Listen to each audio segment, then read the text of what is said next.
everyone, my name is Jiyoon BAE, and I'll be going over molecular genetics for today, and mainly we'll be covering the processes of DNA replication and protein synthesis. So to begin with, what is DNA replication? DNA replication is the process that DNA makes a copy of itself. For eukaryotic cells, this happens in the nucleus, whereas for prokaryotic cells, it happens in the nucleate region as they don't have nucleus. DNA is replicated before the cell divides itself so that the daughter cell can receive a replica of DNA.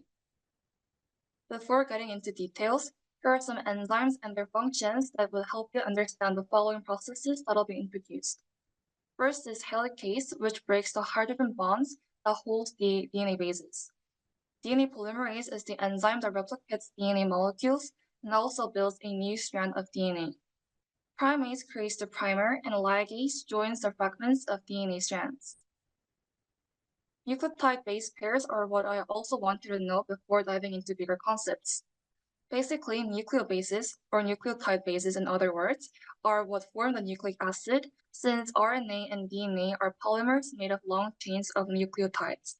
The four nucleobases in DNA are adenine, guanine, cytosine, and thymine.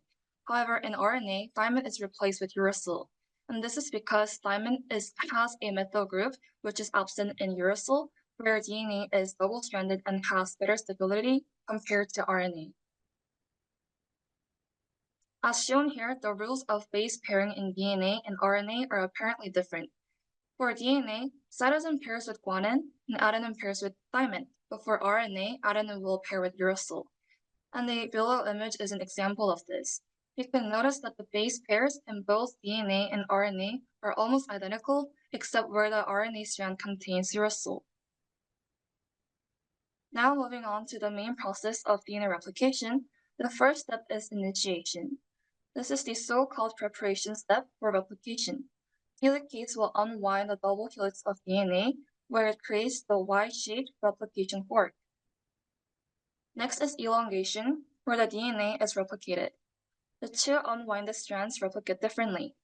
One is the leading strand, which is oriented in the 3' to 5' direction.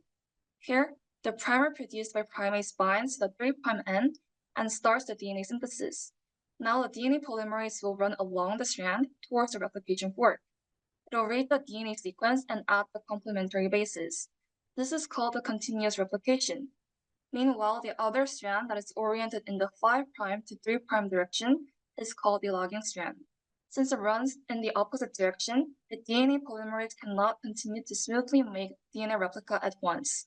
Instead, it creates the Okazaki fragments. As mentioned, because the logging strand cannot synthesize DNA continuously, this process is called the discontinuous replication. Okazaki fragment in detail is the small sections that are formed during the discontinuous DNA synthesis of the logging strand. Since the two strands of any DNA are always anti-parallel, it means that when the parent strand starts with the 5' end, then the newly created strand should have a 3' end here, complementing the 5' end of the parent strand. However, this cannot happen for a logging strand because the DNA polymerase builds a new strand in 5' to 3' direction only.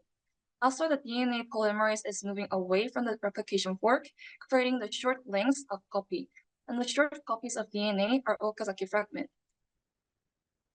The finishing process is termination, where the primers are removed and replaced with appropriate bases. Termination is also the stage of proofreading to check mispairs and mistakes.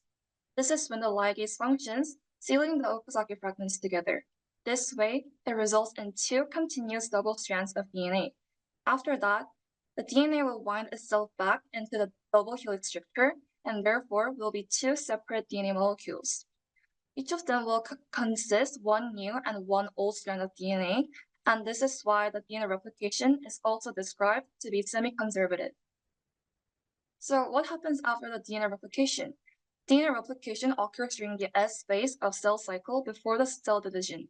And once the DNA has been replicated with all the gene information, then the protein synthesis will begin. Protein synthesis is the process where amino acids form sequences that produce protein.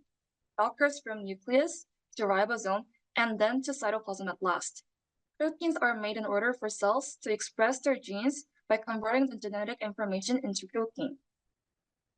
The first big step of protein synthesis is transcription. Transcription, simply put, is the process where information in a DNA strand is copied into mRNA.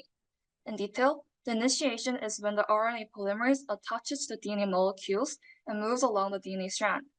With the assist of transcription factors, the RNA polymerase binds to the promoter sequence. Here, the DNA double helix will unwind, and the two strands are each called the non-template and the template strand. Next, during the elongation, ribonucleotides are added to the template strand. The RNA polymerase moves downstream along the gene from the start codon. Then, as it reads the template strand from 3' to 5' direction, it'll build the mRNA from 5' to 3'. And again, this is because the strands are anti-parallel.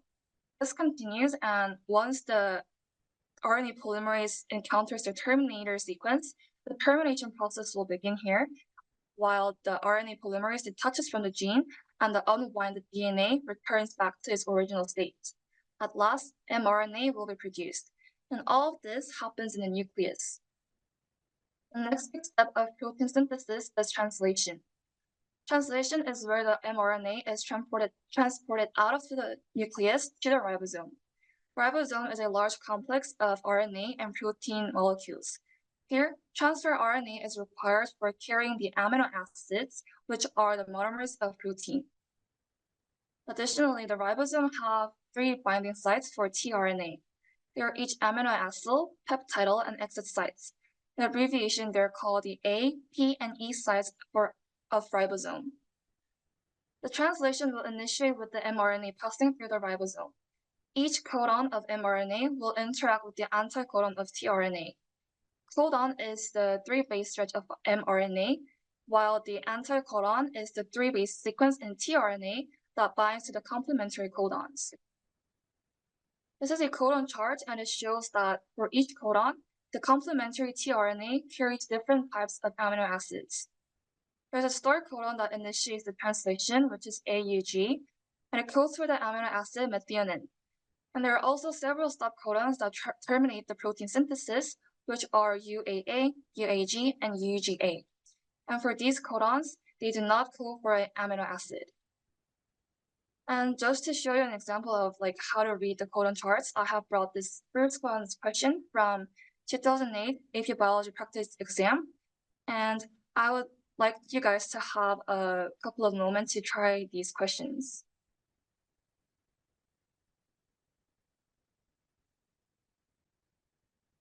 And I'll assume that you guys at least have read the question and tried some of them.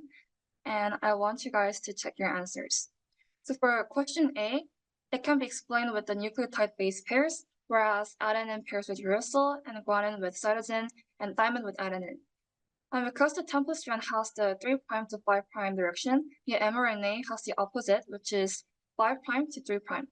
As noted in the question, you also should have indicated the ends correctly. And for question B, it can be explained with the codon chart here. So since the first codon of the amino acid sequence is CAA, you should look for the codons with first letter of C, second letter with A, and the third letter with A. So this way, you will find out that for the codon CAA, the corresponding amino acid that tRNA will transfer is glutamine.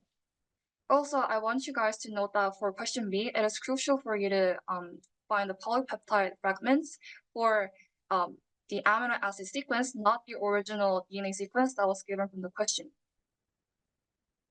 Moving on, once the tRNA find their complementary bases on the mRNA, they will transfer their amino acids. The tRNA itself will leave, but the amino acid will be left behind. This procedure repeats, and each amino acid will have a peptide bond attaching to each other. This way, elongation will continue until the whole gene is translated and a protein is created. Lastly, termination is when the stop codon encounters the A site of the ribosome. With the assist of the release vector, the polypeptide chain, which is protein, will be released to the cytoplasm at last. This is it for today, and thank you so much for following along.